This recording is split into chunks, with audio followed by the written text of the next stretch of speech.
He remembered the rain more than anything else, the way it came down in sheets, so thick it erased the edges of the world, turning the street into a blur of gray and rushing water. 10 years ago, on a night like that, he had learned how fragile life really was.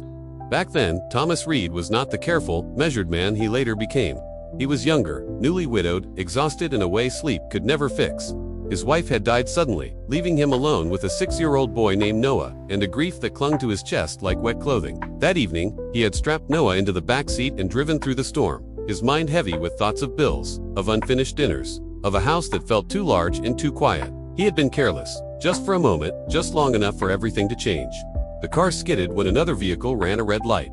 Metal screamed, glass shattered. The world spun and then stopped. When Thomas came to, the rain was pounding against the windshield, and Noah's seat was empty. Panic sliced through him, sharper than pain. He stumbled out into the street, shouting his son's name, his voice swallowed by thunder. That was when he saw her. She was kneeling in the rain, her coat wrapped tightly around Noah's small body, shielding him from the cold and the jagged edges of the wreckage. Her hair was matted, her clothes soaked and threadbare, but her arms were steady, protective. She looked up at Thomas with fierce focus. "He's alive," she said. "He was crying when I got to him. I didn't move him too much." Thomas dropped to his knees beside them, relief crashing through him so hard he almost blacked out again. "Thank you," he breathed, over and over, not knowing what else to say. Sirens wailed in the distance. The woman nodded once, then stood as paramedics rushed in, their bright jackets cutting through the gray. Thomas tried to keep her in sight, tried to ask her name, but the chaos swallowed her just as quickly as it had delivered her. By the time he turned back, she was gone.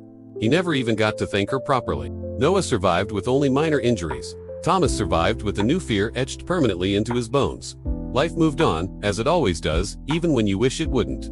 Years passed. Noah grew taller, then quieter, then into a thoughtful young man with his mother's eyes and his father's cautious smile. Thomas rebuilt his life brick by brick, driven by the need to protect what he had left. He told Noah the story of the night in the rain many times, always ending with the same line, "A woman saved you. I don't know who she was, but I owe her everything."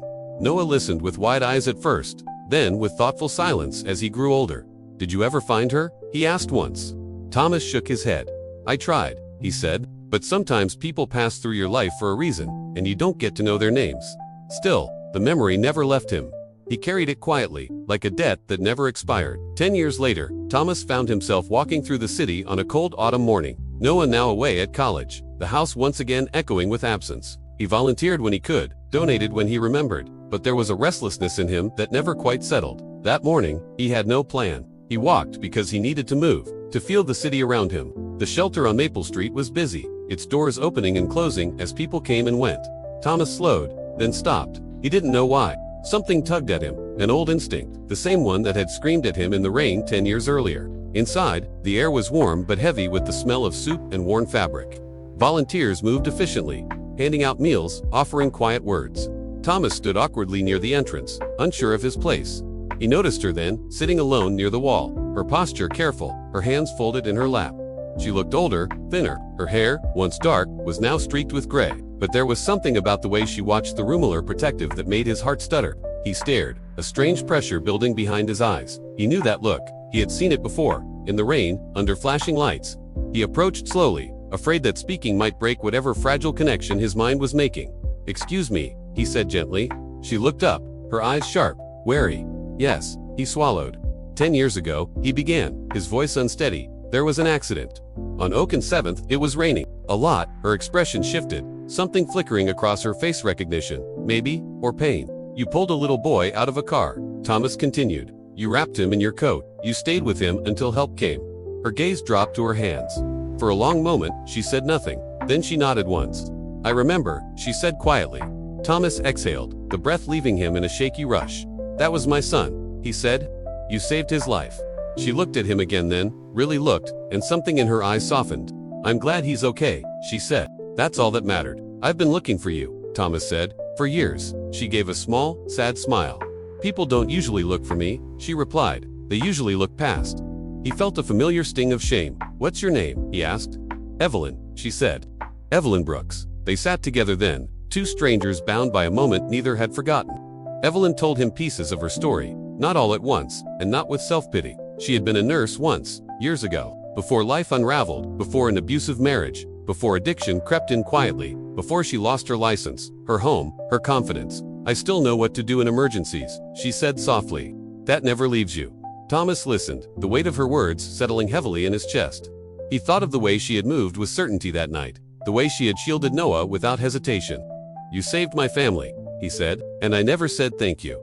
She waved a hand dismissively. You're saying it now, she said. That's enough. But it wasn't enough for Thomas. Not anymore. Over the following weeks, he returned to the shelter. He brought coffee. He brought warm coats. He sat and listened. He learned that Evelyn rarely asked for anything, that she volunteered when she could, that she watched out for the younger women like a silent guardian. He learned that dignity could survive even the harshest circumstances. One afternoon, he asked her, carefully, would you let me help you? She looked at him for a long time, suspicion and hope warring in her eyes. Help is a dangerous word, she said. It comes with expectations. No, Thomas replied. It comes with gratitude. That's all. She considered this, then nodded slowly. The process was not quick. It was not easy. There were forms, appointments, setbacks. There were days Evelyn almost disappeared again, retreating into the habits that once kept her numb. Thomas stayed patient. He showed up. He learned when to speak and when to be quiet. Noah came home for the holidays and met Evelyn, his eyes widening when Thomas told him who she was. You're the woman, Noah said softly. Evelyn smiled, embarrassed. I'm just someone who was there, she replied. Noah hugged her without hesitation. Thank you, he said. She cried then, the tears coming fast and unguarded. Months later, Evelyn stood in a small apartment, keys trembling in her hand. It wasn't fancy, it wasn't perfect, but it was hers. Thomas stood nearby, careful not to crowd her. You don't owe me anything, he said. You already paid your debt 10 years ago. She shook her head. No, she said. Life just finally balanced itself. On the anniversary of the accident, they stood together at the intersection of Oak and 7th. The city had moved on. New buildings, new lights. But the rain that day fell softly, familiar. Thomas looked at Evelyn, then at Noah, now taller than him. Some people save lives, Thomas said quietly, and some people save futures. Evelyn smiled, her eyes shining. For the first time in a long time, she felt seen not as a homeless woman, not as a mistake, but as a human being whose moment of courage had echoed across a decade. And Thomas, standing beside her, understood that kindness never truly disappears. It waits, and when it returns, it brings everything with it.